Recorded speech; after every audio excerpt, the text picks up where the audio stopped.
Parikoy, ito yung sili na gagamitin ko pang sili vinegar sauce. Itong klaseng sili na to, wala to sa wala to sa market o sa agri. Kung yung lahi nito, hindi tayo makabili nito sa agri store o sa mga farmer stores, kasi sinimilya ko lang to, galing Davao. Tapos bali pangalawang ano na to,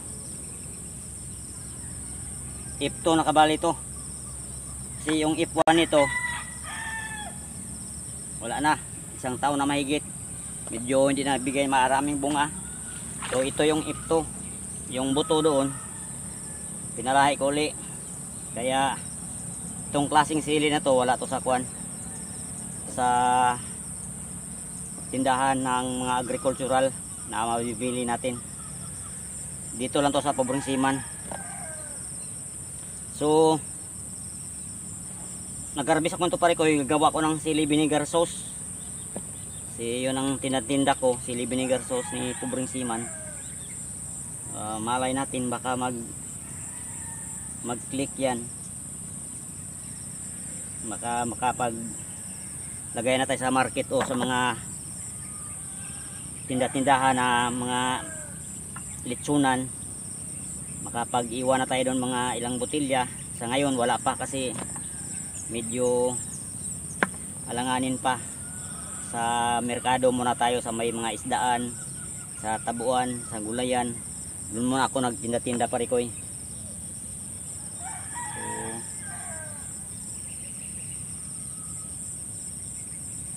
Medyo marami-rami na rin itong sili ko, kaso lang yun nga, medyo matagal pag-harvest. Kasi ang style ko sa pag-harvest, kinukuha ko diretso yung bunga, iniiwan ko yung ano niya, yung tangkay, yung pungango kung sa Bisaya tawagin. Iniiwan ko to kasi hindi ko sinasali to pare ko sa pag blender, kasi mapakla to. Kaya medyo masarap yung sauce natin kasi hindi kasali yung tangkay niya. Tapos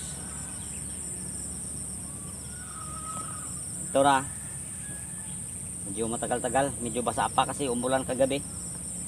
Tunasan ko lang o di patuyuin ko, ibilad ko kasi pangit din pag i-blender na basa. Kasi yung tubig niya, yung katas ng tubig moist, ahalo doon sa sauce. Medyo hindi maganda ang lasa pag may mga tubig na mahalo.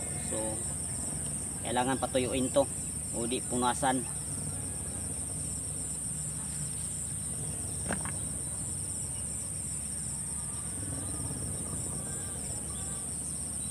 Kinontent ko to pare ko para makita rin sa iba ba kung paano ginawa ni Pobreng Siman yung sili vinegar sauce.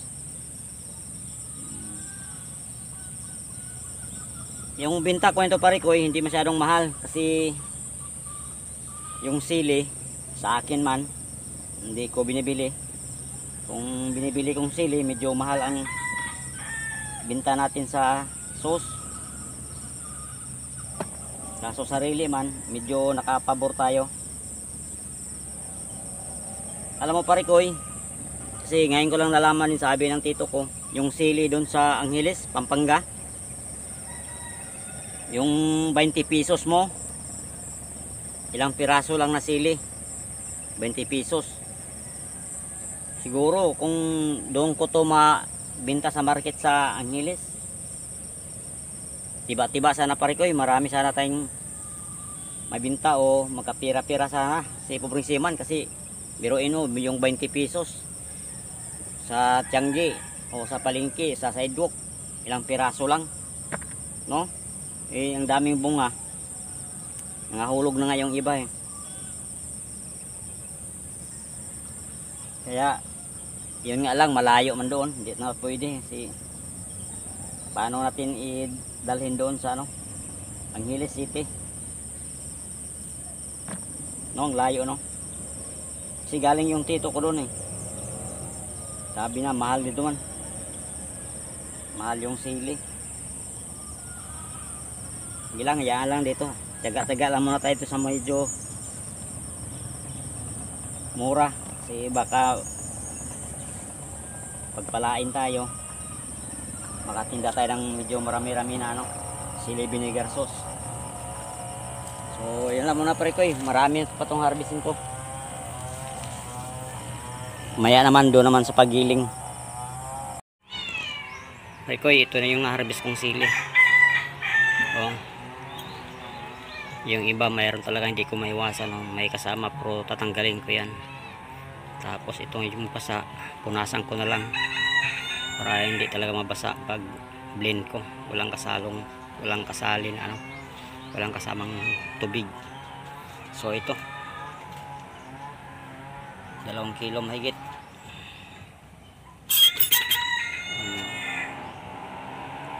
Yan ang itimpla ko sa timpla ko yan pare ko sa sili vinegar sauce ko na 5 gallons, 2 kilong sili. Tapos may bawang pa yan mamaya.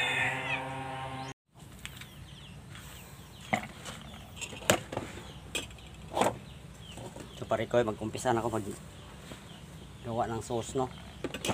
So ito yung bawang pare ko, 1 kilo to mahigit. Tapos yung sili 2 kilo.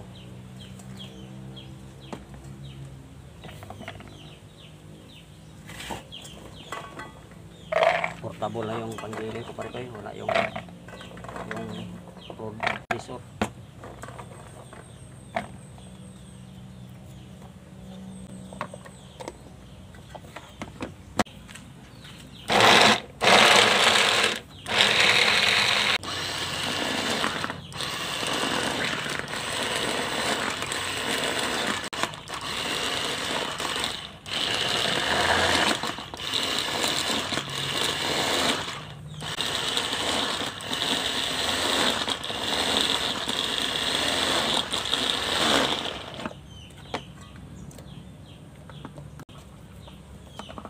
Ang ganda sana kung processor pare ko, kay pino talaga yung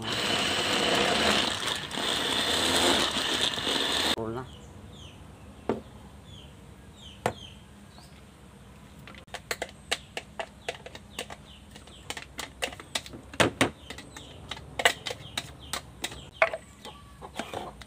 Itong sili pare ko, siguraduhin nga walang kasala yun, wala yung mga ito, tanggalin nyo. Tsaka yung mga bulok na sili, huwag isali yun, mag-iba yung lasa. Kailangan bago, fresh.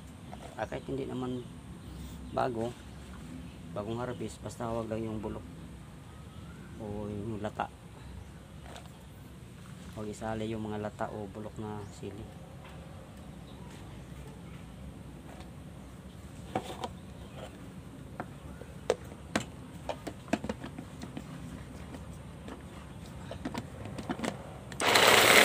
Sana yung malaki yung karga, mas madali.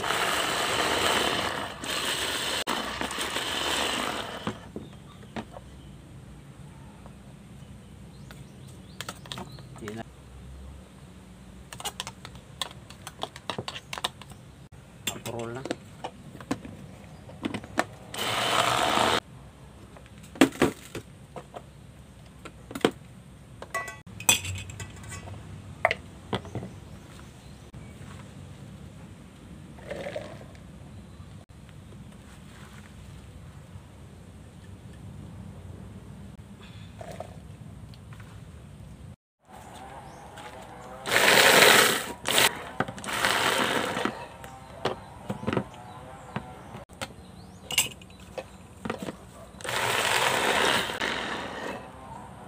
So pare ko, natapos ko na pagiling pare ko, yung bawang at saka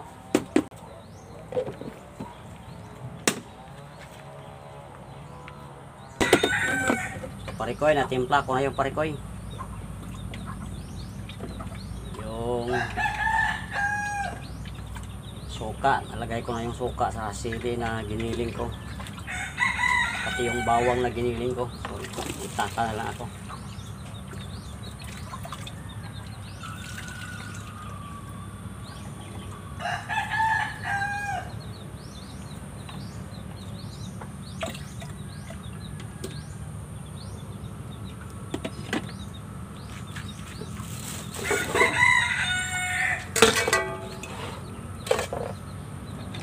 Bali ito, pare ko 330 ml.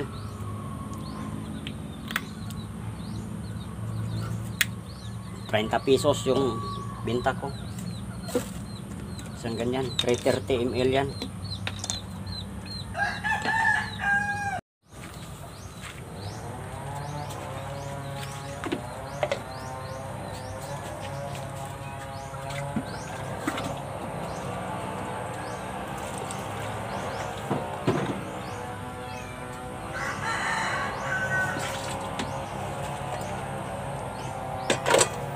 So nakagawa ko ng 20 piraso pare ko 20 na botelya. Plastic bottle. So tap na mamaya.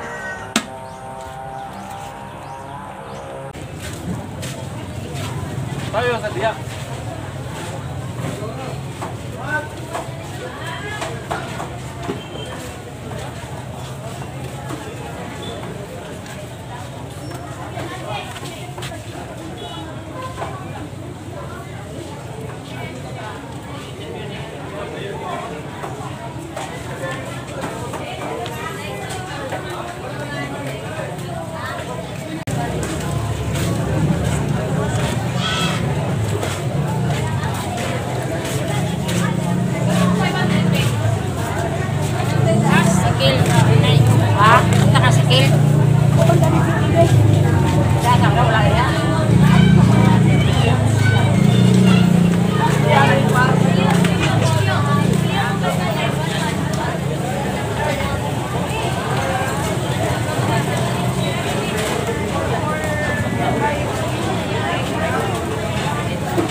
Anim na lang natira pa rin ko eh.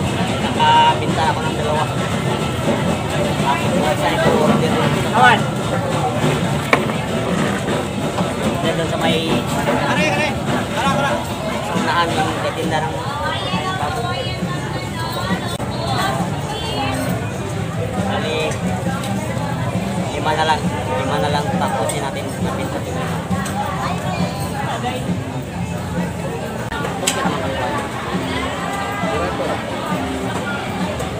Pila ka? Pila. Plato naman.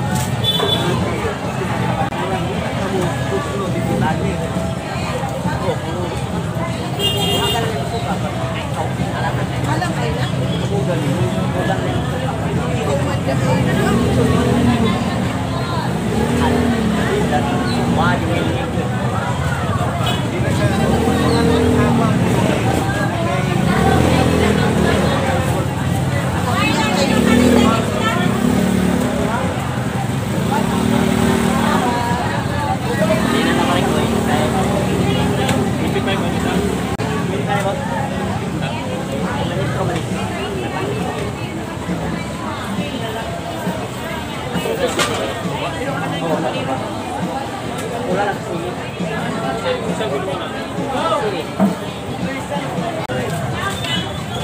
Oh, chili sauce.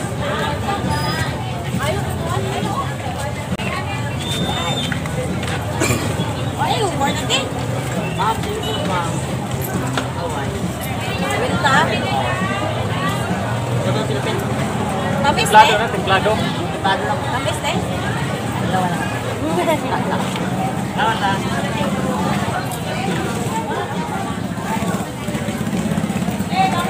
Ulo na lang pa ito. Ito yung kayo. Ma'am, ito. Ma'am, chili sauce.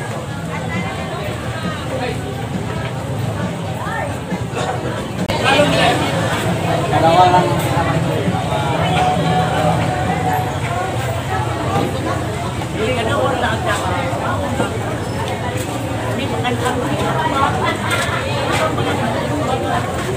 Ilang?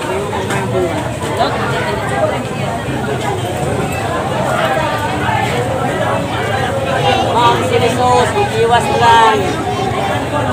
Dalawa na lang. Chili sauce. Dalawa.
Sus, ma'am.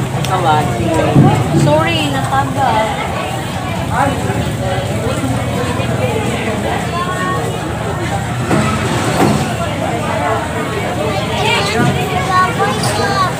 Yo. Bye, ha? Pila pa na. Salamat, ha? Dapat pa.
Ha? Oo, ito may nag-haul niya na may maapil. Okay. Kaya pa sa Puto ka rin ko yun. Last. Dahil isa na bilin, isa na iwan. Ulit mo tayo. O sa may agribit. O tapos na. Ubus na yung ano dyan. Pwede na umuwi. Thank you very much.